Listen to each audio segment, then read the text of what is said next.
5 horas com 57 minutos, pelo horário local, no estado de Mato Grosso, começa mais um Agrodebate, o programa que debate o agronegócio.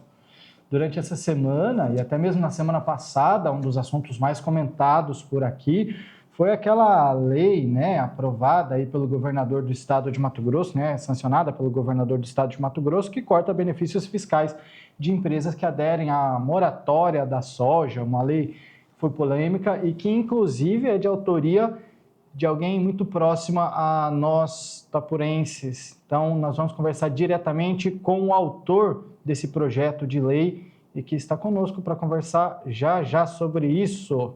Vamos lá, vamos debater o agronegócio?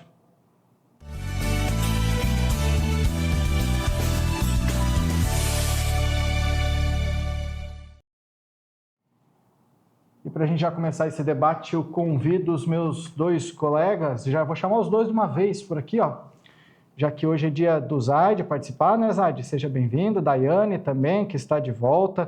Vou começar com Daiane. Daiane, tem muitas dúvidas, né, inclusive para a gente tirar e para tirar para o telespectador a respeito desse assunto, né? Boa noite, seja bem-vinda. Boa noite, telespectadores.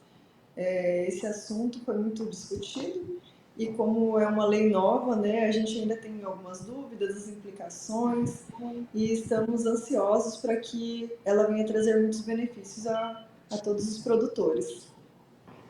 Zaid, a expectativa, né, para a criação de uma lei como essa, ela é de impactos até internacionais? Será que isso pode acontecer em efeitos internacionais?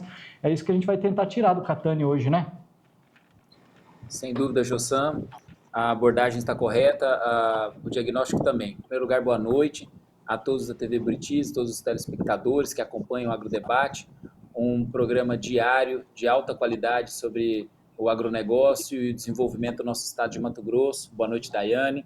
É um prazer estar aqui de novo nessa noite com vocês, e em especial também já saudar o nosso convidado, nosso amigo Gilberto Catani, um grande amigo de longa data, para falar desse assunto. Chega para cá, já está na tela conosco. Catani, muito obrigado por ter aceitado o nosso convite, viu? Seja muito bem-vindo ao Agrodebate. Obrigado, é um prazer enorme estar aqui e agradeço a oportunidade. Realmente é uma oportunidade de falar das ações da Assembleia Legislativa e nós como parlamentares, né? Sempre aqui em defesa do cidadão, e essa oportunidade de poder falar sobre isso nos enaltece muito. Muito obrigado. Quero agradecer inicialmente o nosso colega aqui também, Zaid, né, que graças a ele também a gente conseguiu essa participação com Catani. E Catani, muito obrigado por ter aceitado o nosso convite. Já vou fazendo uma breve introdução aqui, uma apresentação para quem não conheça, né, o deputado, que é produtor rural aqui próximo da gente, né, da área do Portal do Marape. Gilberto Catani foi o primeiro suplente, né, falando um pouquinho lá de trás, do Silvio Fávero, né, que acabou vítima da Covid-19, e aí o senhor acabou assumindo a função de deputado estadual lá em março de 2021.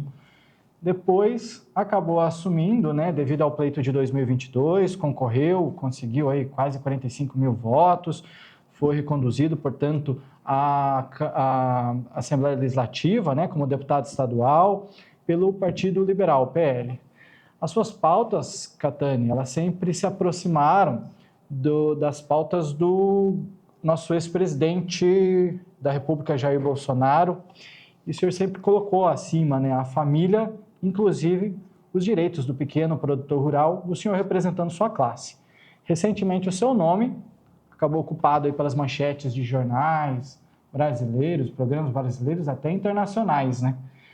Catani foi autor de um projeto de lei que se tornou lei, a Lei 12.709, sancionada na semana passada, dia 25 de outubro, sobre a retirada de incentivos fiscais estaduais para empresas exportadoras, né, situadas na cadeia de circulação de gêneros primários do estado de Mato Grosso e que se recusem a obedecer às regras ambientais do estado.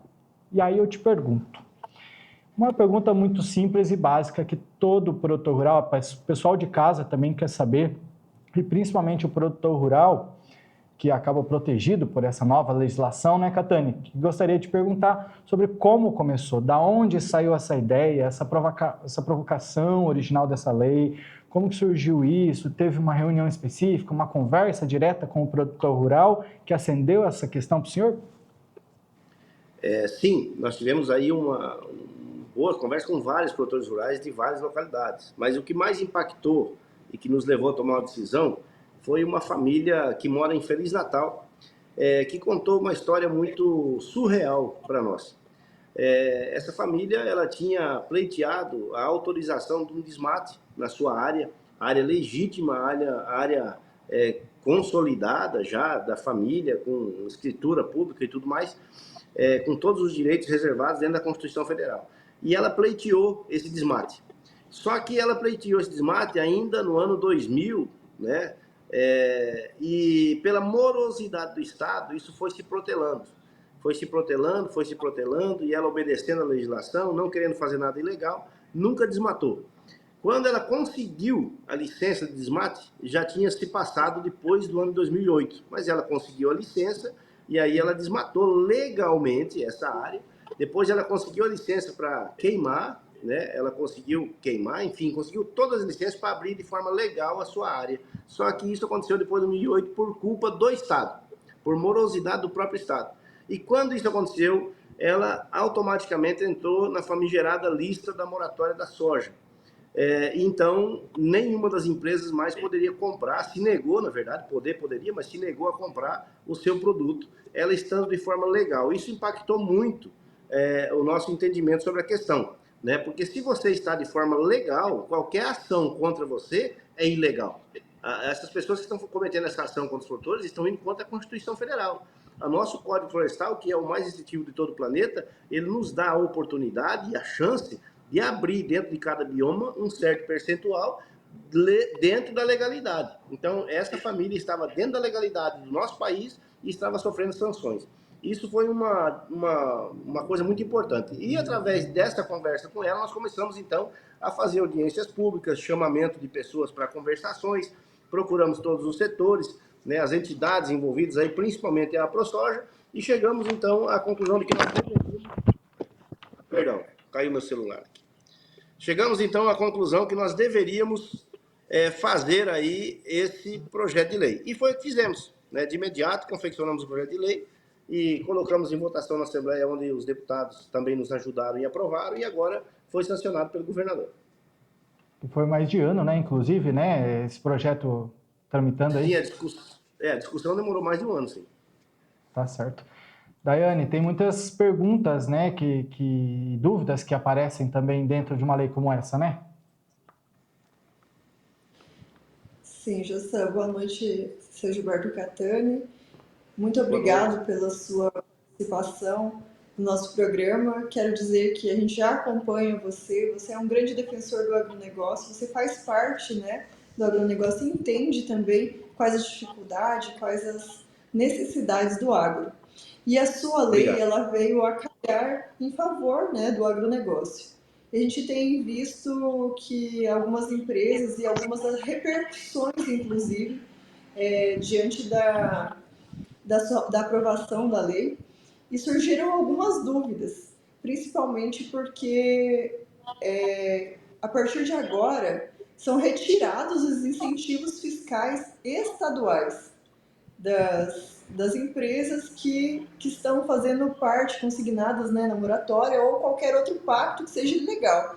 Porque não é só a moratória, pelo que eu li no preâmbulo da sua lei. Inclusive novos pactos que vierem a surgir, né? Mas eu queria saber quais são as implicações, porque assim, Catani, a gente sabe que essas multinacionais, muitas vezes, a maior parte delas está concentrada na exportação. Então, nas exportações vai ter implicação também, ou só para as vendas interestaduais, aqui dentro do estado mesmo, aquelas empresas que têm uma esmagadora ou que faz só as negociações vão ter um incentivo cortado e vai ficar viável ainda elas fazerem as negociações mediante a nova lei? Você poderia falar um pouquinho mais para a gente sobre as implicações? Sim, muito obrigado pelo questionamento. Primeiro, dizer que você tem toda a razão quando diz que não é só a moratória da soja. Na verdade, a lei não trata da moratória da soja em nenhuma parte do texto da lei. Ela é sobre incentivos fiscais. E esses incentivos fiscais é uma coisa muito simples para que todos possam entender. Existe uma empresa que está lesando um produtor rural no estado do Mato Grosso. Ou seja, ela não está obedecendo a nossa legislação, ela não está obedecendo a nossa Constituição Federal e o nosso Código Florestal. Essa empresa não pode continuar lesando um produtor do nosso estado e o nosso estado continuar dando a ela benefícios para que ela continue fazendo isso no nosso estado. Ou seja, o estado está investindo numa empresa que lesa os produtores do nosso estado, que fazem girar toda a máquina financeira, não só do nosso estado, mas o PIB de todo o nosso país, né, que são os produtores rurais. Então, nesse sentido, a lei é muito benéfica, né? Quando se fala sobre essas empresas comprar ou deixarem de comprar, ou isso, aquilo, primeiro que existe um terrorismo pregado dentro entre os próprios produtores rurais de que a empresa, o exterior não vai mais poder comprar, não vai mais querer comprar o nosso produto. Isso é uma inverdade que foi pregada há muitos anos no mercado, né? Porque se eles não comprarem nosso produto, eles simplesmente não têm produto. Quem tem o produto somos nós. Então, eles simplesmente não têm o produto. Outra questão muito importante é dizer que essas legislações europeias, elas não valem absolutamente nada diante da nossa legislação. Ou então nós perdemos totalmente a nossa soberania nacional. Nós temos a nossa lei, o nosso código, que nós temos que seguir, a nossa Constituição e o nosso Código Florestal que nós temos que obedecer. Então, essa questão de que vai haver retaliações ou alguma coisa desse sentido, eu digo que não. Né? Inclusive sobre o próprio preço da safra aí, que estão dizendo que possa haver uma intercorrência aí de baixa ou alta ou alguma coisa nesse sentido. Não, devido a essa lei, eu garanto para vocês que não. Daiane quer fazer mais uma pergunta? Não, né? Sim, Posso passar para o Zaid? Não, eu quero fazer mais uma pergunta, fazer em continuidade. Segue lá, então. Também, Catânia, eu gostaria de perguntar sobre as implicações nos impostos, diretamente, se você poderia falar para a gente como que ficaria na questão de exportação ou nas vendas diretas. Exatamente, isso não muda absolutamente nada. Né? Sim, os incentivos são os incentivos que o Estado fornece às empresas para virem se instalar no nosso Estado. Né? E com toda certeza vamos continuar oferecendo a essas empresas os mesmos incentivos, como o Prodeic, por exemplo, como a aquisição de terrenos de uma forma mais simplificada. Todos os incentivos estão mantidos, nós não estamos tirando o incentivo de ninguém, desde que a empresa se adeque àquilo que diz a nossa legislação. É um absurdo nós aceitarmos que uma empresa tenha um incentivo se ela não está obedecendo a nossa legislação. Isso é ir contra a própria Constituição Federal. Então, a empresa que vai ter que se adequar à nossa legislação e continuar recebendo os benefícios que nós queremos. O Estado do Mato Grosso quer fornecer às empresas todos os incentivos que sempre tem oferecido e criar mais ainda, para que as empresas venham ao Estado do Mato Grosso. Mas elas não podem, em conluio, ferir o livre comércio ou o livre mercado do nosso Estado. Tá? Esse é um ponto. Quanto a impostos, não vai haver mudança alguma em imposto algum. A lei não trata de nenhum imposto. Não está aumentando o imposto ou tirando o imposto ou o que quer que seja sobre os impostos que já existem. Por exemplo, falando sobre a Lei Candir, vamos dizer, para exportação. A Lei Candir é para exportação. Ela vai continuar da mesma maneira como sempre esteve. A lei não implica em nada sobre a questão tributária ou a questão fiscal da soja. Então, nada muda na questão fiscal aí. Eu tenho mais uma pergunta, se o José permitir. Vai lá, minha amiga. Catane, eu percebo que você, com essa lei, a gente democratiza um pouco mais a economia, né? Porque a gente estava percebendo que estava indo num caminho que estava levando sempre... A gente estava perdendo o controle da economia, principalmente porque o nosso estado é jovem ainda, né? Temos um estado jovem que está crescendo e certas imposições estavam dificultando, né, a comercialização e o setor mesmo industrial. Nesse mesmo sentido, a gente pensa muito sobre o liberalismo econômico, né? Assim como Adam Smith já falava. E você acredita que o Mato Grosso está no caminho certo para democratizar o setor agroindustrial para os pequenos empresários? Será que nós estamos no caminho certo para desconcentrar esse poder que sempre ficou com os grandes? Tem alguma coisa que está sendo feita com relação, ou que pode ser feita, até mesmo pelo senhor, pelos seus gabinetes como lei, que incentive aos pequenos produtores a terem os seus armazéns, para que eles não precisem entregar toda vez a sua safra, né, para o mercado internacional, por não ter onde armazenar? O senhor tem algum projeto nesse sentido também? Olha só, nós temos sim várias ideias por enquanto, alguns projetos também, né? O armazenamento de grãos, quando se trata dos pequenos produtores, realmente é uma questão muito sensível, né? Eu estive numa reunião na ProSoja, inclusive junto com o Eduardo Bolsonaro, para nós tratarmos justamente e especificamente sobre essa questão de armazenagem no nosso país. Nos Estados Unidos, por exemplo, é muito difícil você ver qualquer fazenda que seja refém das trading para vender o seu produto. Ela tem autonomia, inclusive, de estocagem do seu produto na sua própria propriedade. Nós temos que partir para esse rumo com uma certa urgência no nosso país. Infelizmente, a nível estadual, a gente consegue fazer pouca coisa nesse sentido. Esses programas teriam que vir justamente a nível federal, né? Com o governo que está aí instalado, eu acho uma dificuldade muito grande nesse sentido, né? Mas tem algumas coisas, quando se fala sobre agricultura, desde 2006 para cá, houve uma ruptura dentro do que se chama de agricultura no nosso país. Criou-se uma famigerada lei, que é a chamada Lei da Agricultura Familiar, que divide a agricultura em dois setores, e agora coloca os dois setores para brigar. E de um lado criou-se um nome, chamando de agricultura familiar. Essa lei em 2006 foi criada por esse governo que está aí novamente, que é do senhor Luiz Inácio.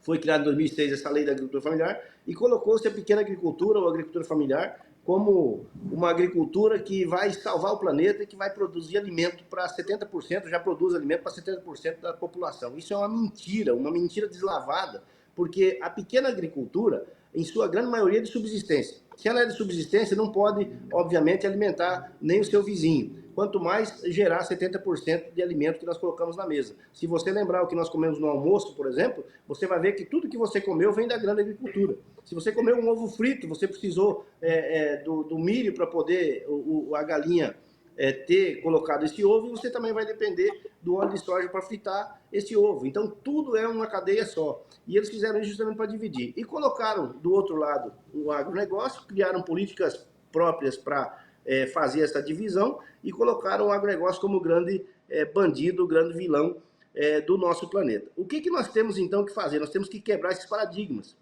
Apesar deles dizerem que a pequena agricultura é que dá 70% do alimento de nossa mesa, eu desafio qualquer um que for aí da cidade, em qualquer mercado, pode ir em qualquer mercado aí buscar para mim um frango caipira, você não vai achar.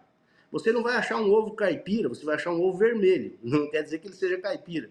Você não vai achar nada que vem da pequena agricultura no mercado, a não ser alface ou mandioca, né? Então, assim, o que nós fizemos dentro da Assembleia Legislativa para ajudar o pequeno produtor nesse sentido? Nós criamos um projeto de lei junto com o governo do Estado, que veio como forma que fosse uma mensagem do governo do Estado e não da Assembleia Legislativa, mas que foi criada por mim, pelo deputado Dilmar, junto com a Secretaria de Agricultura, para facilitar a industrialização dos pequenos, para que o pequeno produtor possa, de uma maneira muito simples, fazer, por exemplo, uma produção de queijo, uma produção de embutidos, uma produção de frango caipira, que ele possa fazer essa comercialização dentro dos mercados já existentes, assim como qualquer outro tipo de comércio é feito, né? Então, a gente vai até um certo ponto, mas a questão realmente do armazenamento dos grãos que nós produzimos, ela realmente é muito complicada para a gente poder fazer ou atuar de forma estadual. Nós estamos lutando com as nossas bancadas federais para a gente chegar aí no entendimento, junto com a FPA também,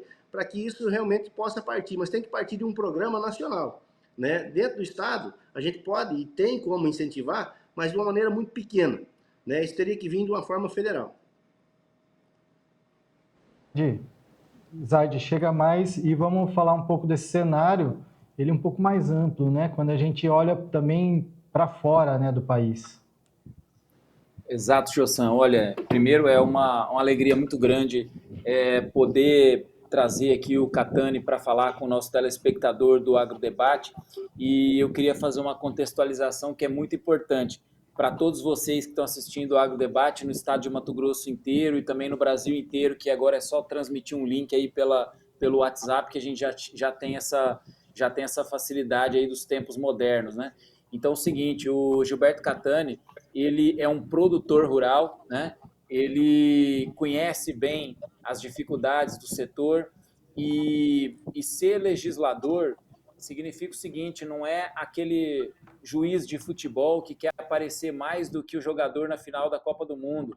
Ele tem que atuar pontualmente em setores da sociedade que são capazes de trazer alterações positivas sem que ingesse a economia como um todo, né? Nós estamos falando, o Catani ele é representante do Partido Liberal, né? Então, por essência, aí a Daiane já comentou, o liberalismo ele tem uma lógica de intervenção mínima na economia, né? O Estado ele deve intervir de maneira mínima, a economia se toca por si mesmo, né? Então, existe né, na teoria liberal uma mão invisível que organiza as relações de troca, né? Então, é preciso entender que quando se faz uma política pública a partir do poder legislativo, é preciso ser cirúrgico. Você precisa de uma intervenção pontual, específica e com uma capacidade de multiplicação daquele fator gerador de, seja o livre mercado, seja uma proteção nacional, né? De um determinado setor, porque ele é estratégico, né? Então, em nada a gente vê essa atuação como sendo deletéria à economia do Mato Grosso, muito pelo contrário, é preciso sim que os pequenos produtores, os médios produtores, eles sejam protegidos na sua cadeia de produção, porque isso vai resultar uma competitividade, aí ligando para o setor internacional, Jossan, uma competitividade, porque nós não podemos nos enganar. Quer nós queiramos ou não, nós estamos em franca competição internacional. A gente pode nos esquecer disso às vezes, né? Mas o Brasil é composto de 200 milhões de habitantes, enquanto a China são dos 2 milhões, 2 bilhões de bocas, né? Então, será que nós vamos ter capacidade de mercado e de organização política e social, organização enquanto sociedade? Porque uma coisa é o seguinte, é muito bom a gente ouvir essas lógicas ambientalistas de falar de uma produção que não leva em consideração as necessidades econômicas. Uma coisa é o ato mercantil, outra coisa é a atividade profissional. Então, quando você fala numa economia do agronegócio em escala, é preciso que se adotem procedimentos de atividade, não é simplesmente um ato isolado. Isso coloca o Brasil numa franca competição internacional, e aí a gente chega para um cenário que é o seguinte: o agronegócio ele é, sem dúvida nenhuma, o setor econômico mais internacionalizado. E para a nossa produção mato-grossense, os temas relacionados à globalização resultam tanto a causa como o efeito das nossas decisões, né? Nossas decisões judiciais, do poder judiciário, as nossas decisões de política de cunho administrativo, né? Por exemplo, o Poder Executivo, nosso governador Mauro Mendes e toda a sua equipe de secretariados, e também de cunho nas decisões do Poder Legislativo. Nós estamos falando aqui de um projeto de lei que foi sancionado, que veio da autoria desse senhor que está aqui com a gente hoje, que é um defensor da causa do agronegócio, que, pensando na intervenção mínima do Estado na economia, buscou um ponto nevrálgico, que justamente é os benefícios fiscais estaduais para esse setor agroexportador, no que diz respeito à desobediência de leis estaduais ambientais. Então, veja bem, aquele produtor do agronegócio, aquele produtor de grãos, de pluma, de carne, que legalmente ele ter o uso alternativo do solo permitido em lei, numa quantidade específica da sua área, ele não pode ser penalizado. O Estado não pode aceitar uma penalização por uma corporação naquele mesmo fato que ele, Estado, garante a legalidade. É para isso que serve o texto de lei. Nós não precisamos ser submisso, né? Mas nós precisamos prestar reverência ao texto de lei. O texto de lei precisa ser lido com reverência, com respeito. Isso é um respeito institucional à legalidade. Isso, na última instância, significa segurança jurídica. É por isso que nós estamos falando aqui, nós estamos falando de segurança jurídica. Então, assim, essa internacionalização do agronegócio só é possível com instituições organizadas. E as instituições se organizam às custas da previsibilidade da segurança jurídica. Sem isso, não tem organização nacional, institucional ou de um estado como o Mato Grosso, que precisa não de um ato agropecuário, mas de uma atividade agropecuária. São atos reiterados, organizados em cadeia profissional. É muito diferente. Então, as propostas ambientalistas precisam ser colocadas também numa palavra que eles gostam muito, que nós também gostamos muito, que é a sustentabilidade. Sustentabilidade, em primeiro lugar, precisa se sustentar. Sustentar é um conceito econômico antes de ambiental. Então, é preciso pagar as contas, né? Então, nesse sentido, aí, olhando também, Catani, nesse cenário aqui, a previsibilidade que essa globalização impõe para nós, ela vai desaguar nas suas propostas legislativas, mas ela também vai desaguar para aquele produtor que está ouvindo a gente hoje aqui no Agrodebate, mas está preocupado com o seu plantio, né? Por quê? Porque muitos desses eventos que acontecem além da sua porteira, além da sua fronteira, decidem severamente o destino da sua produção. Então, sobretudo para ele, produtor e produtora rural, a informação que o Agrodebate busca trazer toda quinta-feira e todos os dias, mas quinta-feira porque tem esse cenário internacional, é um elemento de orientação para tomada de decisão comercial estratégica. E nesse cenário, Catani e telespectadores, nós do Agrodebate, o Jossan, a Daiane, nas quintas-feiras nós consideramos esse cenário altamente turbulento do agronegócio e todas as quintas nós analisamos esse contexto internacional procurando auxiliar o produtor no melhor posicionamento de mercado.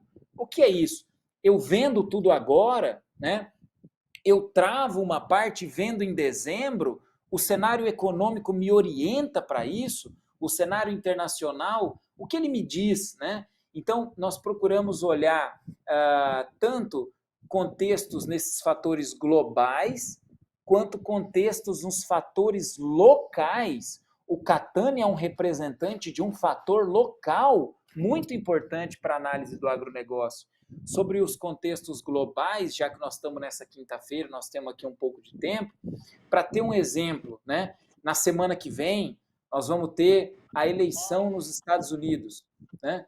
Isso vai importar uma repercussão muito grande para o nosso cenário de preço das commodities, né? De um lado, a gente tem o ex-presidente, agora novamente candidato, Donald Trump.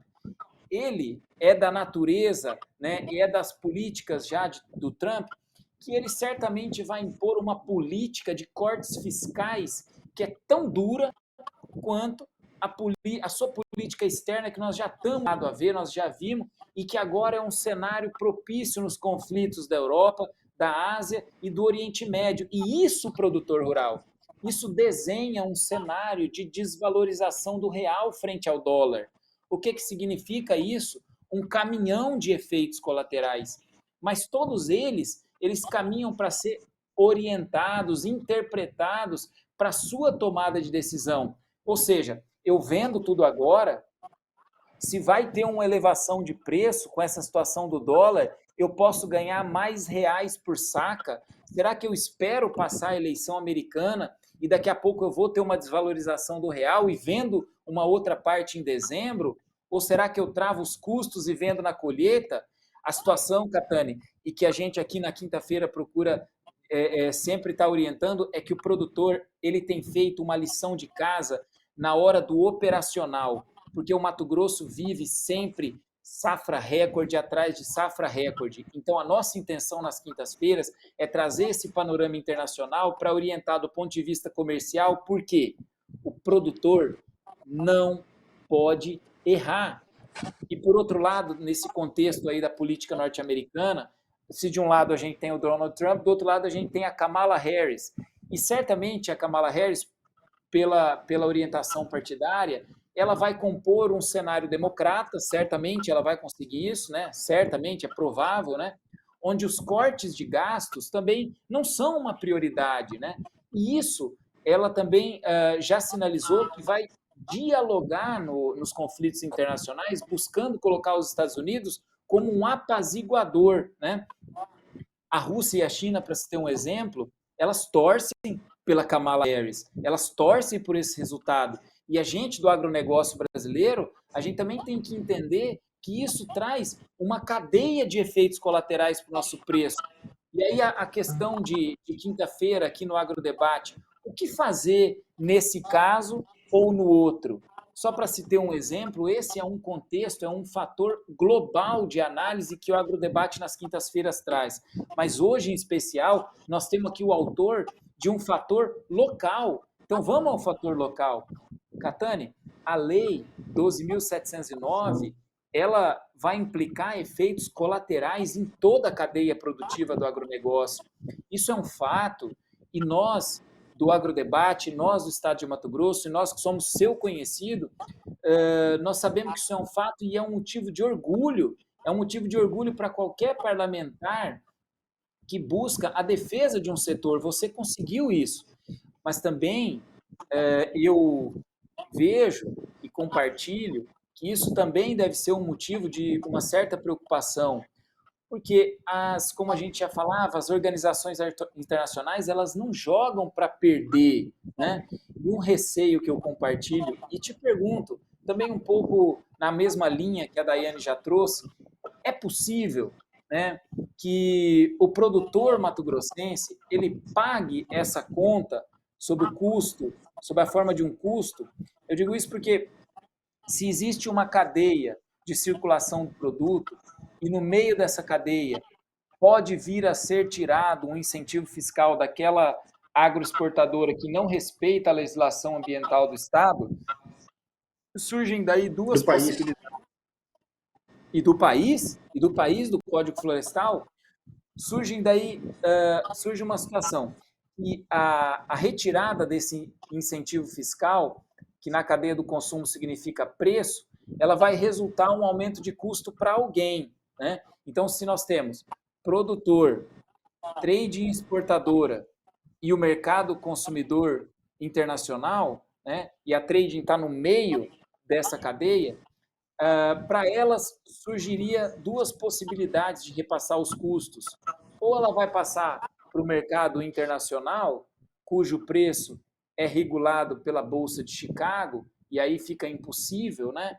Porque, por definição, a gente sabe que uma commodity significa um produto cujo os preços de produção não se relacionam diretamente com os custos de produção não se relacionam diretamente com o preço praticado no mercado, né? Ou ela vai passar para frente, o que não dá, ou a corda vai ruir para o lado do mais fraco, que no caso seria um produtor em um contexto politicamente desorganizado, sem uma representatividade na Assembleia Legislativa do Estado, que não é o caso do cenário mato-grossense, porque a gente vê, nós estamos muito bem representados, né? Existe, sim, não só o Catani, mas também o Catani, um grupo de deputados que se preocupa com a galinha dos ovos de ouro do Estado de Mato Grosso. Mas nesse cenário, eu encaminhando para a pergunta, eu te questiono e também gostaria de ouvir como você observa essa situação. E caso também você veja riscos de aumento do custo para o produtor com essa absorção de custos fiscais que seriam da agroindústria, você vislumbra alguma forma de correção futura dessa nova distorção que pode vir a acontecer? Correção essa também pela via legislativa, né? Existe esse debate tributário. É claro que uma legislação com tanto efeito como essa traz uma série de outros debates. O debate da soberania ambiental e legislativa também é um tema muito importante, né? E aí a gente toca a questão, Donald Trump é alguém que impõe um pulso firme na soberania do Estado americano. Será que talvez isso aqui não faria um pouco bem para a política de preços do agronegócio, para a política econômica? Mas essa é uma questão mais geral. Mas eu gostaria de ouvir, primeiro, nessa situação do aspecto fiscal, qual é o vislumbre, o horizonte que essa situação toda traz para você, Catani? Bom, essa é uma parte muito tranquila, Zaid, no meu entendimento. Primeiro porque não se trata, já falei aqui, não se trata de nenhum tipo de imposto ou taxação. Isso são benefícios que são fornecidos a uma empresa que não é uma empresa produtora simplesmente de algum produto. Ela é comercial, ela é que comercializa esse produto. Então ela compra esse produto por um preço. Obviamente tem empresas que compram para fazer beneficiamento e então agregar valor, né? Mas isso não é um custo para a empresa a mais.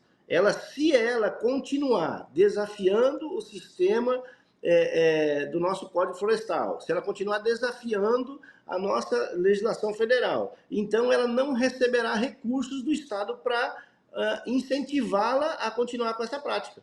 São incentivos, repito aqui, basta que a empresa se adeque a isso e isso não vai acontecer.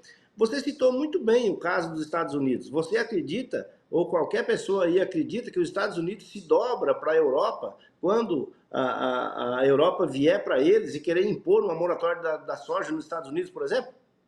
Lá isso não acontece. Eles não se baixam a guarda da sua soberania nacional para obedecer uma constituição de outro país dentro do país deles.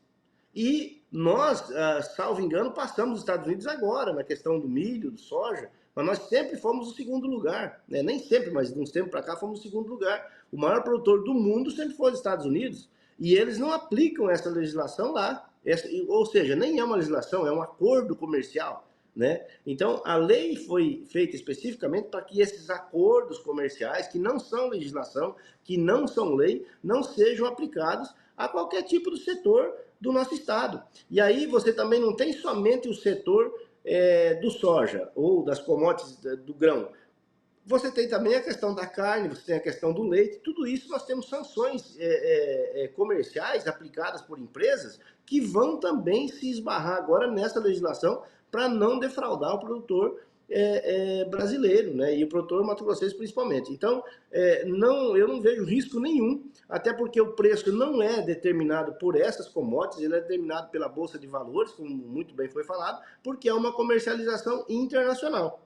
Então, essa comercialização internacional, ela é baseada no preço ditado aí pela Bolsa de Chicago. Então, nós temos aí um valor comercial mundial a ser praticado e não tem como você agregar valor a isso para achar assim, não, eu vou aumentar aqui porque eu perdi um incentivo lá, né? Eu não vejo problema nisso, mas como você também muito bem colocou, nós temos a chance, a oportunidade de que se alguma coisa acontecer que possa vir a prejudicar o produtor, nós temos como mudar qualquer tipo de legislação. A legislação ela é feita, ela é inserida no quadro de legislação do Estado e ela pode ser modificada a qualquer momento por qualquer ação de qualquer parlamentar, né? Ou até mesmo do próprio governo do Estado. Então, nós passamos também por uma regulamentação da própria lei, né? Então, nós sabemos que a lei foi vetada 2 artigos da lei e nós queremos, inclusive, verificar que artigos são esses mais tarde e ver qual atitude nós vamos tomar, se trabalhamos para derrubar esses vetos ou se trabalhamos para mantê-los. Mas em si já é uma modificação do texto original, porque tem dois artigos que foram vetados e ela for sancionada dessa maneira em segundo plano, nós, obviamente, se não forem derrubados esses vetos, ela já mudou. Então, a legislação ela é propícia a ser mudada. O que nós temos que entender é que nós precisamos defender os nossos. Nós precisamos defender principalmente a nossa soberania nacional e principalmente os nossos produtores que são, repito aqui, quem gera de fato os motores, quem de fato faz andar não só o nosso estado, mas todo o nosso país e uma boa parte do mundo também. Catani, isso está diretamente ligado ao que você falou agora há pouco também, que os Estados Unidos não aceitam intervenção de fora. A gente comentou bastante nos últimos dias aqui que parece que o produtor brasileiro ele é feito de marionete, né? A União Europeia fala uma coisa, o produtor brasileiro vai lá e faz. E parece que o produtor está acordando. A minha pergunta, ela está diretamente ligada, Catani, aquele anúncio feito pela Danone, que foi meio controverso, parece que um diretor financeiro lá da França falou uma coisa, né? Aqui no Brasil falou-se outra, não deu para entender direito o que aconteceu. Será que foi mais uma tentativa de amedrontar o produtor brasileiro? Você acha que foi uma resposta à sua lei, ao seu projeto de lei que se tornou lei? Eu tenho certeza que sim, mas também tenho certeza de uma outra coisa. Nós criamos na CPI, a CPI do leite na Assembleia Legislativa, nós criamos a CPI do leite e nós descobrimos coisas impressionantes. O setor do leite, dos lácteos, todos eles no nosso país, não é controlado por empresas nacionais. Tá? Nós temos duas gigantes internacionais, inclusive francesas, que controlam o leite, o comércio do leite de uma forma geral em todo o nosso país. Né, que ditam regras, inclusive, para preço de leite e tudo mais. Né? Então, assim, a gente sabe que esse pessoal sempre tentou nos ter como uma colônia, né? E eles fazem isso até hoje.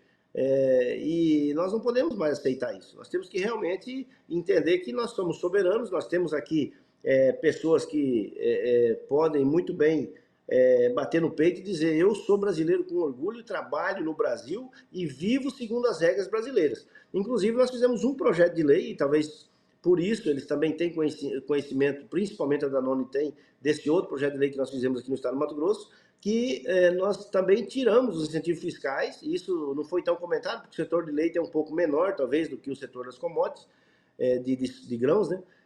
Mas o setor de leite nós fizemos também um projeto de lei que tirava também incentivos fiscais de qualquer tipo de empresa, seja indústria, seja comércio, que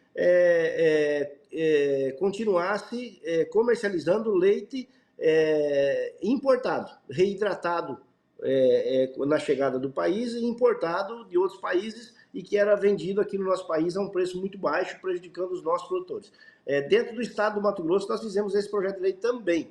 Nós esperávamos, inclusive, que esse projeto também se espalhasse por outras partes do país, que era uma forma das assembleias legislativas de serem a protagonista de uma ação que iria inibir esses camaradas que vêm tentar ditar regras aqui.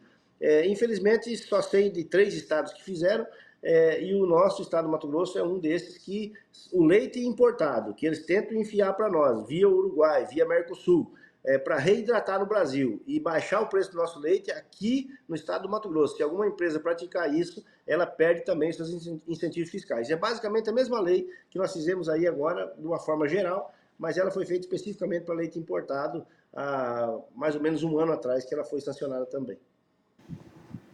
Obrigado. Daiane?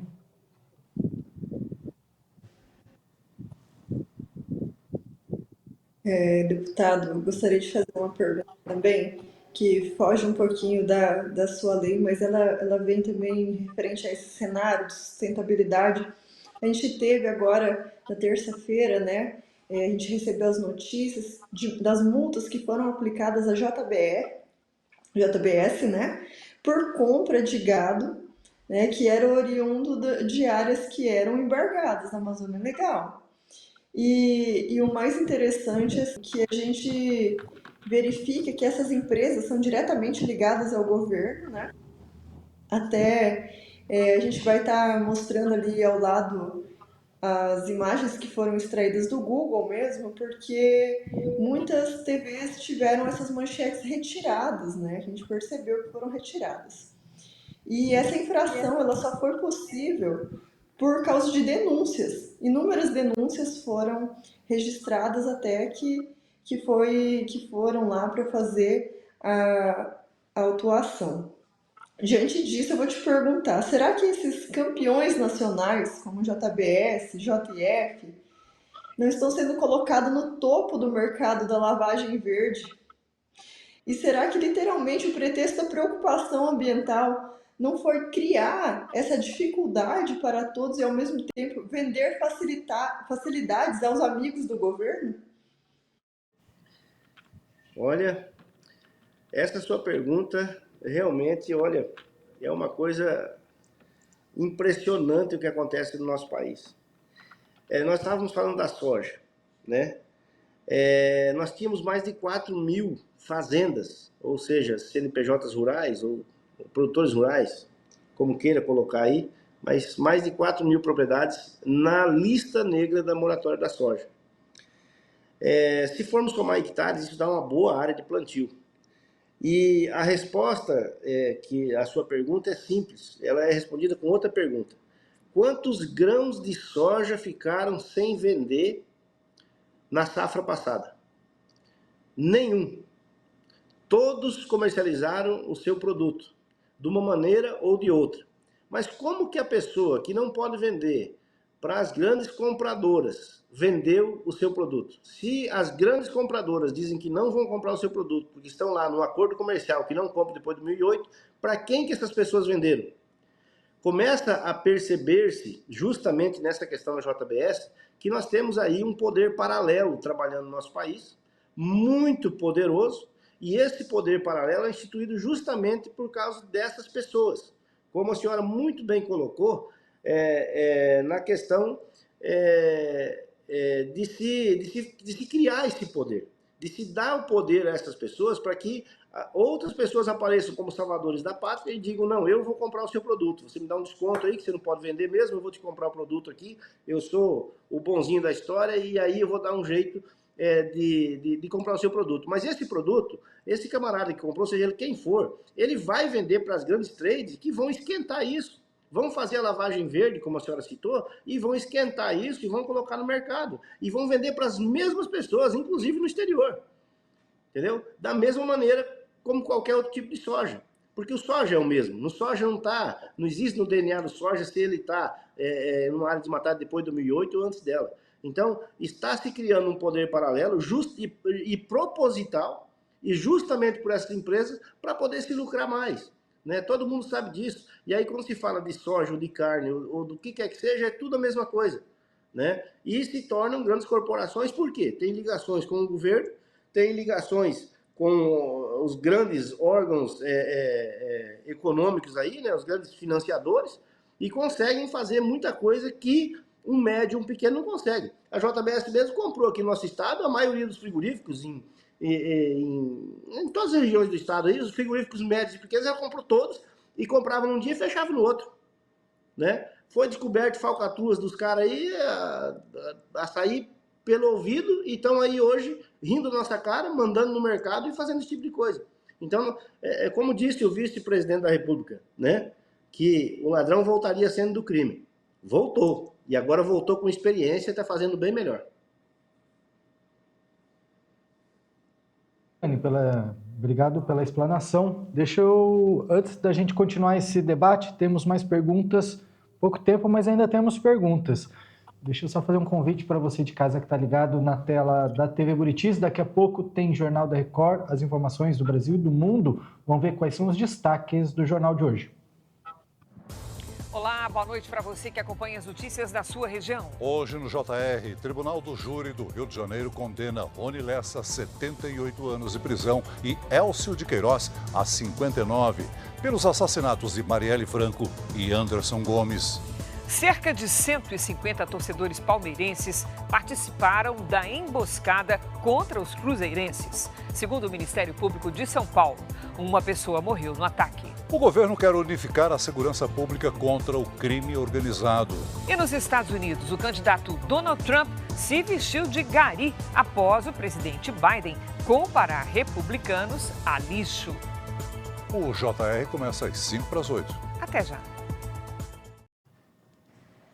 Daqui a pouquinho, faltam 9 minutinhos. Enquanto isso, a gente continua esse debate. E aos amigos que estão conosco aqui, já vou ressaltando que lá nas redes sociais, no YouTube, já tem bastante gente dando seu boa noite e parabenizando o senhor, viu, deputado, pelo seu trabalho. Tem pessoas falando que o senhor representa ali. Depois dá para dar uma olhadinha de perto e vários elogios aí às explanações. Obrigado a todos que estão acompanhando a gente. Zaide, dá tempo da gente fazer mais uma perguntinha, né? É jogo rápido. É mais um comentário, eu gostaria de ouvir também a posição do Catani sobre isso. Mas, em primeiro lugar, aí falando sobre os telespectadores que estão mandando o seu comentário, o seu carinho aí para o Gilberto Catani, eu queria dizer uma coisa. O senhor produtor e a senhora produtora que estão pensando aí no plantio, na semeadura, que estão pensando no pós-emergente, nas suas aplicações, nos tratos culturais para chegar numa boa colheita, saiba que nessa cadeia toda de produção tem muita gente para além da porteira pensando no sucesso da sua lavoura. Esse entrevistado de hoje é uma pessoa dessas, que ele tem como lavoura de trabalho, né, as ações que ele escreve nas propostas de lei, as intervenções que ele faz no gabinete, as visitas que ele faz aos municípios, as falas que ele faz lá no plenário da Assembleia Legislativa do Estado de Mato Grosso, e é muito importante que seja acompanhada como essa lavoura, esse plantio é feito por quem está por fora da porteira. Então, ele agora comentou um aspecto que passou assim meio ligeiro e eu gostaria de trazer de volta, que foram vetados 2 incisos do projeto de lei dele. Então é o seguinte, o projeto de lei ele foi votado pela Assembleia Legislativa, ele foi aprovado pela Assembleia Legislativa e para sancionar o Poder Executivo vetou 2 incisos. Então o que acontece agora? Como é que é o trato cultural na preparação de um texto de lei? Depois que o Poder Executivo dá o seu posicionamento, aprovando, no caso aqui, a lei foi sancionada com o veto sobre 2 incisos, esse texto retorna à Casa Legislativa, que tem a possibilidade de derrubar o veto parcial. E agora começa uma nova batalha desse mesmo deputado aqui, com toda a bancada do agronegócio, que não pense o senhor que não é favorável ao ambientalismo, é sim favorável ao ambientalismo, e o próximo comentário vai vir nesse sentido. Então agora começa uma batalha desses defensores do agronegócio que estão buscando analisar qual foi o teor desse veto, faz sentido derrubar o veto ou não, na busca da defesa da classe do agronegócio, que eu falo todas as vezes a mesma expressão, é a galinha dos ovos de ouro da economia do Estado de Mato Grosso e desta República Federativa. Nós não podemos, como na fábula, matar a galinha dos ovos de ouro. E eu digo que, e aí eu queria ouvir o entendimento do Catani. A pergunta da Daiane foi no sentido da lavagem verde. Nós estamos criando um mercado paralelo, né? Um mercado em que aqueles grandes que têm acesso ao mercado, assim como a soja ardida é misturada no meio do caminhão com uma soja boa, aquela soja que vai vir de uma área embargada, ou o gado que vai vir numa área embargada, ele vai ser comprado por um subpreço, subfaturado, para depois ser misturado no meio da boiada e ser vendido àquele que tem acesso ao mercado internacional. Agora eu vou provar para você, produtor e produtora, que na verdade o direito ambiental, eu milito na área ambiental, eu sou advogado, sou produtor rural e penso que o agronegócio deve se juntar às administrações municipais, à administração estadual, deve olhar bem o seu político e deve pensar que o meio ambiente tem como progredir, ele tem como prever políticas públicas de qualidade, né? Então nós estamos falando aí dessa questão da lavagem verde, não se engane, daqui a pouco vão vir empresas norueguesas, da Arábia Saudita, querendo fazer ações pontuais, cosméticas, né?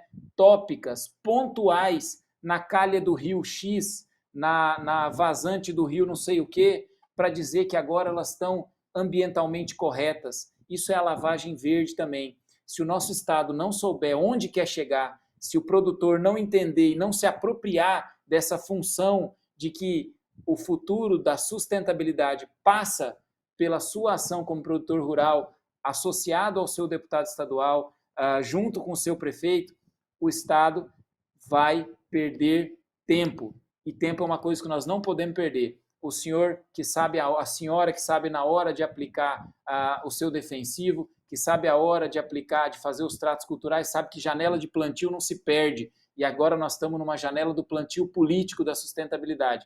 Catani, eu gostaria de te agradecer e queria ouvir suas palavras finais nesse momento. Eu que agradeço, Zaide, agradeço imensamente. Eu A oportunidade que vocês nos deram de falar sobre esse projeto me deixa muito feliz, né? E essa questão de lavagem verde, ela está só começando. A gente sabe que eles têm projetos muito terríveis contra o agronegócio. Mas nós estamos aqui para encarar de frente, pegar o boi pelo chifre e continuar nessa batalha. Muito obrigado, realmente. Conversamos com Gilberto Catani, deputado estadual pelo Partido Liberal, pelo Estado de Mato Grosso e autor do projeto de lei que se tornou uma lei 12.709 de 2024, aprovada na semana passada, né, assinada e publicada no Diário Oficial, que restringe a concessão de benefícios fiscais a empresas que aderirem à moratória da soja no Estado de Mato Grosso. Deputado, muitas pessoas parabenizando sua fala, a gente só tem a agradecer e parabenizar também Cotriguaçu ligado na gente, e muita gente aí. Então, muito obrigado e esperamos sua participação outras vezes aqui para debater este e outros assuntos. Obrigado, é só chamar. Um abraço. Daiane, Zaide, eu acho que deu para entender muita coisa, né? Daiane, vamos primeiro você.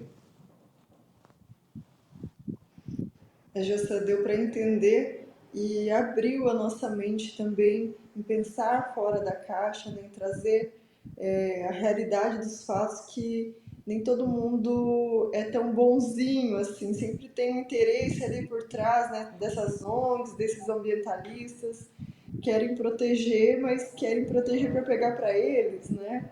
Então, ou qual que é o interesse por trás disso, né? Interesse de pessoas que não preservam em preservação, interesse econômico, interesse em mercado. É uma desigualdade de mercado que acaba gerando. Então, a gente tem que estar sempre atento e tem que ter do lado pessoas que são dos poderes municipais, como o Zaide muito bem pontuou, estadual, até federal. Às vezes a gente não pode contar com o apoio, mas a gente tem que fazer, começar por baixo, pelo município, e tentar alcançar até o nível que a gente conseguir, mas não ficar só recebendo as informações e ficar inerte, né? Como você muito bem percebeu, a ação mesmo da Danone, ela veio como um contragolpe, revestido de militância, né, sustentável, e na verdade tem sempre um interesse ali por trás. Mas eu gostaria de agradecer pela participação, é um tema muito bom, vou deixar as considerações ao Zaide.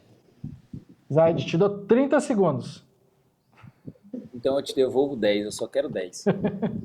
Sustentabilidade, em primeiro lugar, ela paga as contas. O tema da sustentabilidade é um tema econômico e ecológico. O Estado tem que pensar para frente, se unir com gente que quer o Estado desenvolvido. O Catani é um desses. Eu agradeço a participação hoje, Jossan, e um abraço a todos os telespectadores do AgroDebate TV Buritis. Foi um prazer estar com você e com a Daiane aqui hoje, e até na quinta que vem. Nós é que temos que agradecer, e quem ganha mais é o telespectador que está nos assistindo. Obrigado a você, Zaide. Obrigado, Daiane. Um abraço. Zaide, até quinta que vem. Daiane, até amanhã. A você que está ligado na tela da TV Buritis, o AgroDebate vai terminando por aqui. Muito obrigado pela sua audiência. Você que está ligadinho no canal 7.1, fica agora com as informações do Brasil e do mundo no Jornal da Record. Uma boa noite para você.